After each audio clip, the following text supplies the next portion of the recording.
and welcome to New Jersey Politics with Laura Jones. I am Laura Jones, and we're so glad to have you here. The first New Jersey gubernatorial debate is set for September 21st at Rider University. This highly anticipated town hall-style event will feature Republican Jack Ciattarelli and Democrat Mikie Sherrill. Standing by to break down how the New Jersey Election Law Enforcement Commission, or ELEC, plays a crucial part in debates and the election is the executive director, Amanda Haines. Plus, we're going to be speaking with Micah Rasmussen, director of the Rebovich Institute for New Jersey Politics at Rider University, and also a moderator for the upcoming debate. First, though, we're going to dive into the challenges and insights of running for governor, the preparations that go on behind these high-stakes debates, and why these debates matter to voters. Earlier, I had the opportunity to ask Governor Phil Murphy about his experience preparing for a debate. Yeah, I'll focus, Laura, on the first time because that's the most relevant. I think running for re-election as an incumbent, you've got a different dimension than when you're running for the first time. So for Mikie and Jack, I assume it is similar to what we went through, which is number one, you got a big fat book with tabs of issues that you got to be deeply schooled in. Secondly, you're doing mock debates in front of a group of your advisors with somebody playing the other role and then doing critiques of that afterward. And then I think there's, at the very end, there's back sort of solitude studying anything in that big fat book you want to go over, or any lesson you learned in the debate prep to make sure you're going to remember that. And it's a rigorous process. There's no question about it. You can't mail it in. You've got to block everything else out and focus on that fat book and on those preparation mock debates that you do. And then if you do that well, you're well equipped on debate night. If you mail it in, you're probably not going to be as well equipped. Amanda Haines is the executive director of the New Jersey Election Law Enforcement Commission, also known as ELEC. They play a vital role in making sure elections in our state are transparent and accountable. Amanda, welcome to the show. It's good to see you. Thank you for having me. Yeah, well, let's start with the basics. For viewers who may not know, can you talk about what exactly it is ELEC does and what it is your mission is? So ELEC's goal is to provide information to voters and the general public. So candidates for political office and committees that participate in elections have to file reports with ELEC that detail their campaign finances, so all of their contributions and their expenditures. Those reports are available for the public to view on our website. So our essential mission is to make sure as much information as possible to voters as they enter the voting booth. Yeah, can you talk a little bit about transparency, why that is so important in elections? You know, what does it mean for the public to be able to see who is contributing to the campaigns and how the money is being spent? So ELEC was created in 1973, in part because there was extreme just distrust of the government and of elections in general. Money was coming into elections that the public could guess where it came from, but simply had nothing to point to know where dollars were coming in and going out of campaigns. So when ELEC was created, the goal then is the same as now, is to create transparency. Now, it has advanced over the course of the last 50 years or so. However, the goal is to demonstrate where the money is coming from. So candidates are reporting where they receive their contributions from. And they're indicating what they're spending their money on so that the public can make their own decisions as to whether they feel as though candidates may be influenced by their contributors, whether certain types of contributors, certain business groups are supporting a particular candidate, and they can draw their own conclusions from that. Yeah, and a lot of this happened, a lot of transparency and calls for transparency happened after Watergate, you know, when it was famously said, you know, sunshine, it is the best disinfectant. That is correct. And many people don't realize that there were several campaign finance violations involved in the Watergate scandal. Right. So now ELEC, it enforces the law, and that, as you mentioned, you know, That means sometimes finding candidates who aren't following the rules. So can you talk us through or walk us through a little bit about the process, how that works, and why, again, it matters? The enforcement process? Yeah. So the enforcement process, the goal of enforcement is compliance. Okay, so the goal of enforcement isn't raising fines or collecting dollars from respondents. So when it comes down to it, our goal is to get the respondent in compliance with the Campaign Act, and to continue to keep them in compliance moving forward. So if someone were to receive a complaint, essentially they, like everybody else, has due process and have the ability to have a hearing on the merits of the complaint. But there's also the opportunity to file outstanding information or reports that may be delinquent during the process. And hopefully it's something that respondent can learn from moving forward, to learn exactly what needs to be done in order to comply with the law. Yeah. One thing that really stands out about New Jersey is its unique public financing program for the gubernatorial elections. Can you talk a little bit about how that works, why the state matches campaign contributions? Sure. So our gubernatorial public financing program has been a model across the country since it was created, and it began in the 1977 general election. Was the first election that was gubernatorially public financed. So the way the public financing program works is candidates in the election that raise and spend a specific threshold amount of money. And this year it was $580,000. Those candidates can opt to participate in the public financing program. Once they do so, they are able to submit to ELEC their contributions and have those contributions matched at a $2 for $1 ratio.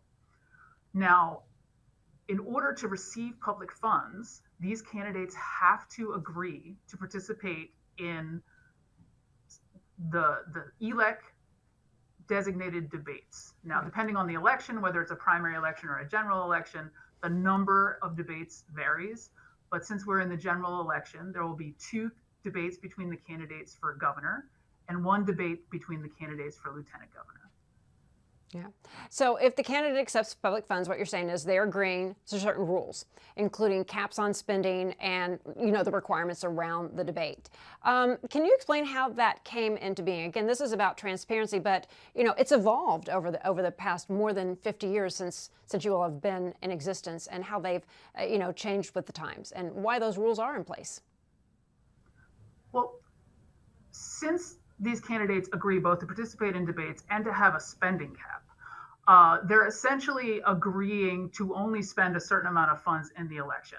Someone who is either self-funding or is collecting contributions from additional sources and intends to spend in excess of whatever the contribution limit is and therefore doesn't take public funds, they are able to spend in a way that is completely different than a publicly financed candidate.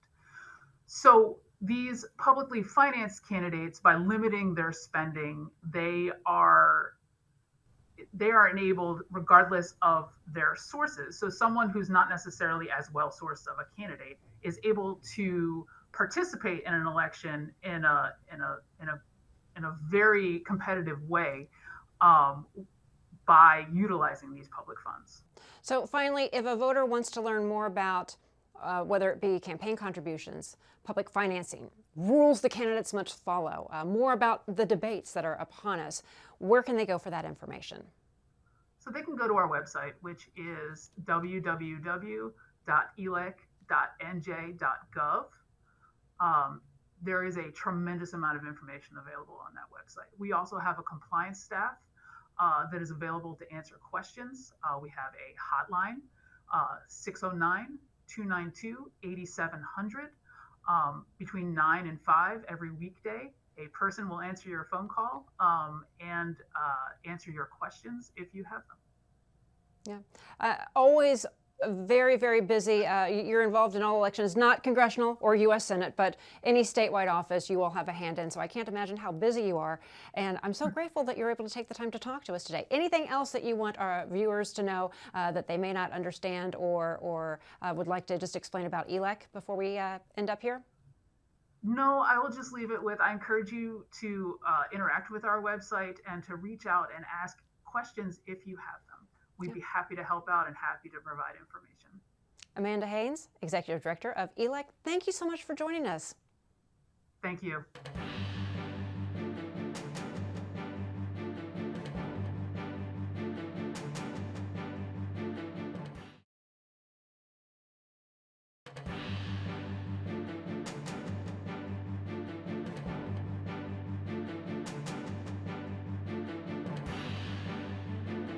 With Election Day approaching, all eyes are on how the candidates for governor will address the issues that matter most to New Jerseyans at the first debate for governor on September 21st at Rider University.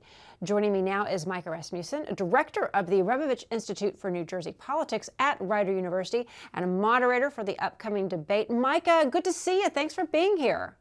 You too, Laura. Are you getting ready for the big day? I'm ready. Well, good. I'm getting ready. So Let's just say that. Yeah.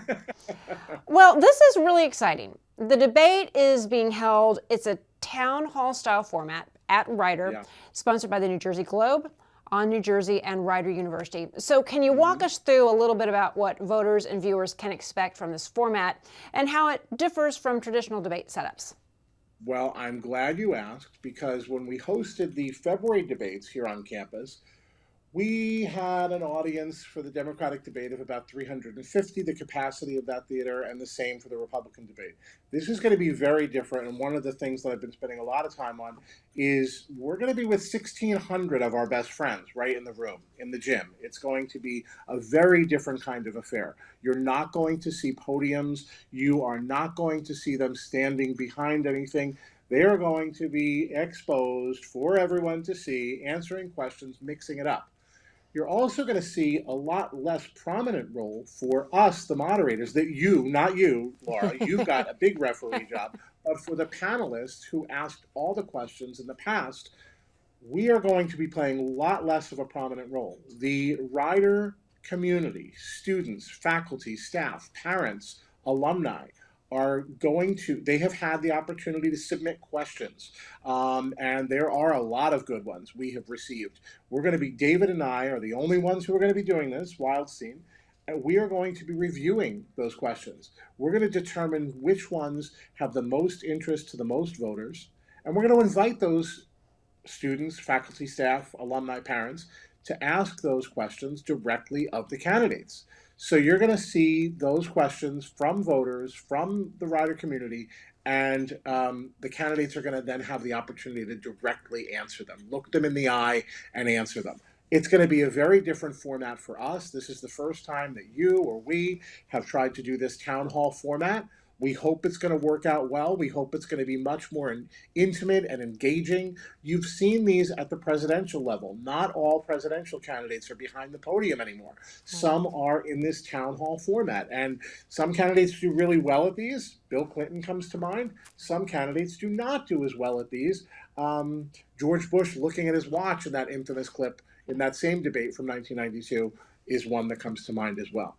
Yeah. Well, New Jersey's governorship, it's one of the most powerful in the country. And, you know, when you look at it from a perspective of me, you, David Wildstein from the New Jersey Globe, coming together, trying to formulate questions for a debate where we're asking the questions, and now we're involving the audience. Can you talk about what you're seeing coming in from voters, students, parents, as the top issues Mikie Sherrill and Jack Ciattarelli are going to need to address to really win over the voters? Because, you know, me and you and David, like the inside group, we've got pointed questions because, you know, we're thinking, and sometimes we might miss the forest for the trees for the forest. So can you talk a little bit about that? I will talk about it, but I'm not going to give any previews because that would be an unfair advantage. We don't want to do that. We want to keep that under our hats. But I would say that the thing that is on voters' minds is very much the things that we are talking about and the candidates are talking about in this campaign. It is the cost of living in New Jersey. It is the affordability of living in New Jersey. It is energy prices, electricity prices. It is taxes. One of the flashpoints in the campaign, as you know, this week and last week has been whether or not Jack Ciattarelli has talked about the potential of a 10% sales tax in place of the income tax, potentially. He's gotten himself, I don't know if you want to call it hot water. He says, look, I didn't say that. I was talking about how other states do it. But Mikie Sherrill says, well, you're talking about it. And we're saying that you're talking about it. We're not saying you've advocated it, you've proposed it, although they may have used that word too, but you're talking about it. And so it's put that issue on the table. So I think we're going to have debates on taxation, how we ought to tax in a high tax state. I think we're going to be talking about whether Mikie Sherrill's proposal to freeze electricity rates, whether or not that is feasible or possible. Jack will say that it isn't, and she will say that it is. So I think you're going to hear about the things that we are hearing about a lot in this debate, and maybe we're going to scratch below the surface and get an opportunity to call both of them on the carpet on some of these questions that they haven't had to be nailed down on. They just get to say whatever they want in the campaign. We're going to hold them to account here. Now, as someone yourself who's been deeply involved in New Jersey politics, can you talk a little bit about some insight into the candidates like Mikie Sherrill and Jack Ciattarelli, how they prepare for a high-stakes debate like this? What's going on behind the scenes? What strategies are they using to appeal to both undecided, their base, and, try and pulling people from the other side? It's a good question, because just like we're talking about how we've never done the town hall format before, I don't believe Jack Ciattarelli or Mikie Sherrill have ever done the town hall format either. So I think it's safe to say that they're practicing. I think it's safe to say that they are definitely not taking for granted that they are comfortable with the format or know the format or understand the format. This is different because you can get up and move around. You can look your questioner in the eye. It is a very It's a very warm medium compared to just standing behind the podium, and which is a colder medium. It's a protective medium. So this is going to be something that they're going to want to be well versed in, and the only way to get well versed in it is to practice it. Maybe it's akin to getting out there and debating and getting out there and talking to voters. Maybe it's akin to holding town meetings yourself, which Mikie Sherrill has done as a representative in Congress. Jack Ciattarelli is certainly crisscrossing the state and talking to a lot of audiences as well. So that's, I guess, how you practice. But the idea of the clash, of the immediate back and forth, that's something that's going to be very new to them. And so they're going to want to get familiar with that format before we get in the same room on Sunday night. Well, and then the other thing is you're taking questions from people in the audience as opposed to, strictly from moderators. You have, as a candidate, handlers, advisors, filling your head with knowledge, talking points, things you want to get out. How do candidates, again, how are the candidates, ensuring they've got all of those facts in their minds, but not losing track of being able to listen to the questions that are being asked? Like, how do you that's where we're going to come in, Laura, because if somebody sticks to the talking points, and sometimes when you and David and I are sitting down and figuring this out, we say we've got to get the candidates off of their talking points. We've got to get them off of the familiar terrain of what they have been maybe just trained to say. We want to go deeper than that. We want to give them an opportunity to say those things, but then we want to go deeper. So in the event that that a voter question bears some follow-up, we will jump in and we will follow that up.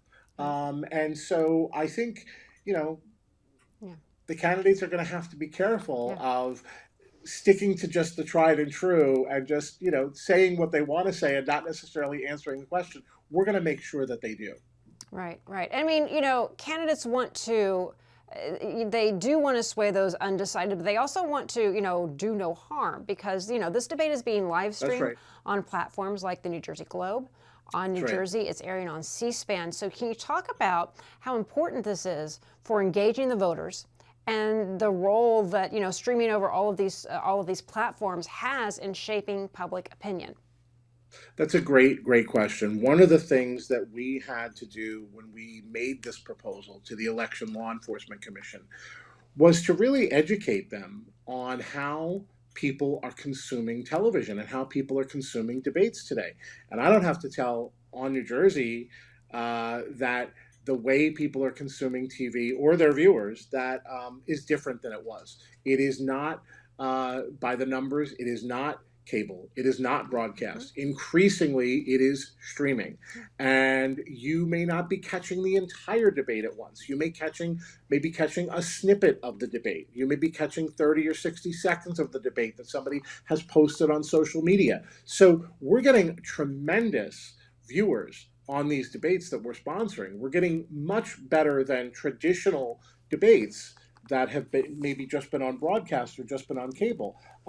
But we're getting those in all the different ways, and all the different platforms are out there, and we're getting those pieces at a time. So to your question, Laura, it's really important that you not commit a gaffe, because that's going to be repeated out there and broadcast. You're going to see that 100 times, so you don't want that to happen.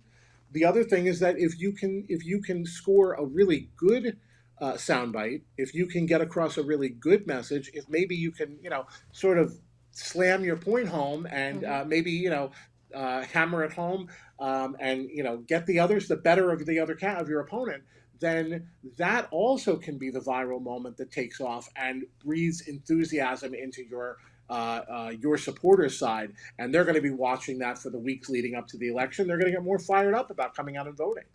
Yeah, and I think it definitely is a challenge because social media is not just in the back of people's minds, it is dominating. And again, trying to get that viral moment, like you want to do that, but not at a cost where you aren't listening to what the voters are saying or where it comes across as insincere. So, when you're dealing with a debate, you can't fit a square hole into a round peg, or whatever that expression is. But you can be prepared and armed with that line that you've practiced, or that you've come up with, or your staff has come up with. But it's got to fit. It can't just be awkwardly thrown out there. It's got to work. Right. And debates, they can be really unpredictable. So what do you think the biggest challenge is going to be for Mikie Sherrill and Jack Ciattarelli in making their case to New Jerseyans during this debate?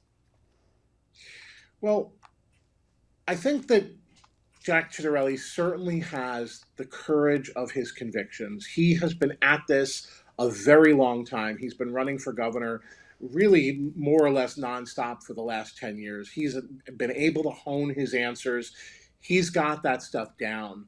But at the same time, when you hear talk about what Tennessee is doing with a 10% sales tax rate, you realize that even though he's got those questions and those answers down, and even though he knows his lines better than anybody, and he knows his lines of attack, there are still unpredictable moments. There are still things where you think you're explaining something and it becomes something that can be used against you. So I think that that's the issue for him, making sure that he doesn't have that moment that can be taken, I don't want to say out of context, because the Sherrill campaign says there's perfect context to what he's saying, but you don't want to give that opportunity to have something used against you. I think for Sherrill, who has not been at this as long, who is getting more comfortable with herself as she goes, she's not run statewide before, I think the issue is how can she be comfortable enough? How can she be confident enough? How can she, dispatch against somebody who's been at this a long time and be comfortable enough with her own convictions that she gets across what she wants to say? I don't think there'll be any problem with that. I think that her campaign is absolutely trying to signal the message that she's taking it right to Jack, and so we'll see what happens. Yeah. So Rider University, you've hosted gubernatorial debates before, including the primary debates. We were there just talking about that earlier this year. So can you just talk a little bit about how this fits into the broader history of New Jersey's gubernatorial races, and really, as we're kind of closing out here, what makes this one so unique? I mean, what strikes me, at Rider University is right in the middle of the state, right in the center. It's centered to the state, close to the state house. It's someplace people can easily access. As a reporter, they would talk about as certain as Hamilton goes, so goes the state. I know Rider isn't in Hamilton, but it's in Mercer County. So you just talk about looking at the bigger picture here at Rider University at the town hall meeting. The energy. I mean, we're going to feel an energy with 1,600 people around us for sure. Absolutely. So can you talk a little bit about that? Yeah, I'm glad you asked because, as you know well, Laura, because you've gotten to work pretty closely with our students, this is an unbelievable experience for them, first and foremost. This is the educational experience that everybody wishes they could have. They're hands-on, they're having an impact on this race. They are, operating very professionally. They're very proud of the work product that they're putting out here. And so it's a thrill for them to be so involved and so in the middle of what's going on. I think beyond that, I'll tell you, there are students who are bringing their parents. There are faculty who are bringing their spouses. This is something people are really excited about. There's a lot of enthusiasm about. I'll tell you, it's the hottest ticket in town. For the 1,600 people who are going to be here, there are probably double that who would like to be here. Right. So there is just a lot of enthusiasm around this, and I'm really, really excited to put it on. I'm really excited to share it with everybody. I think Ryder is. We always roll out the welcome mat, and we're really proud of that. We're working hard on it. Mercer County is also very proud, Republicans and Democrats. This tends to be a more Democratic county, but you know what? Mm-hmm. We are working hard to make sure that we have an even number of Republicans and Democrats in the audience. We are working to make sure that each side has the same number of tickets, that each side has the same level of representation. We don't want there to be one advantage over another. So we've thought about all of this, and we're happy with the enthusiasm, but we're trying to keep it fair and even. Yep. September 21st, we'll be there. Yes, we will. Micah Rasmussen, thank you so much for taking the time to talk to us. We really appreciate it. Thank you, Laura. Can't wait to see you next Sunday. Same here. Same here. And that'll do it for today. I'm Laura Jones. Thanks so much for watching New Jersey Politics. We look forward to seeing you back here next time.